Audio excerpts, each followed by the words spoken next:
it's natural to think that excitement and novelty are a cure. And they are, or at least can be, but only for a while. A vacation, a new toy, these offer diversion and excitement in the short term. Things that are new, vivid, have a way of grabbing our attention. Fireworks, for example, are interesting. Once or twice a year, we might spend a half hour watching in wonder as fireworks light up the night sky. But imagine 2 straight days of fireworks. You'd pass out from boredom. A spectacle can capture our attention, but it takes meaning to sustain our attention. If we forget this, we're liable to hop from spectacle to spectacle, entertainment to entertainment, diversion to diversion. Without meaning, everything becomes spectacle, and spectacle becomes exhausting. In the long run, the only cure for boredom is meaning. So people often ask, how do we find meaningful work? It's a bit of a misleading question. It's very hard to find meaningful work because meaningful work is something that we have to create.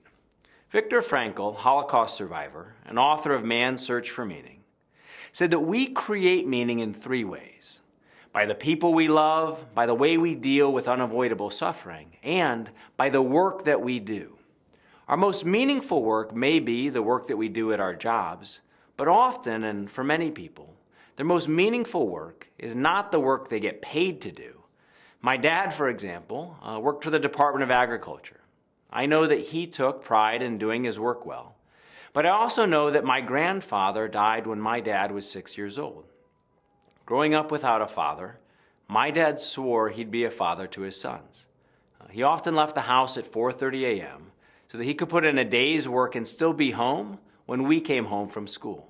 He coached our teams. In many ways, being a father was my dad's vocation. It's a tough task to create meaningful work in our lives.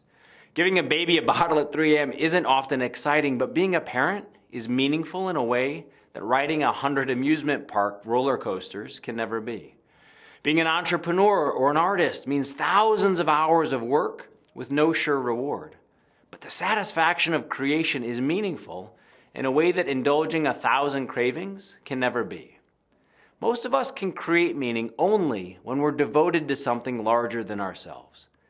If you find yourself bored, don't seek diversion, but devotion. Do this, and you'll often find that you have untapped reserves of courage and energy. You'll find yourself passionate about life in a way that you might not have been before, and that is very exciting.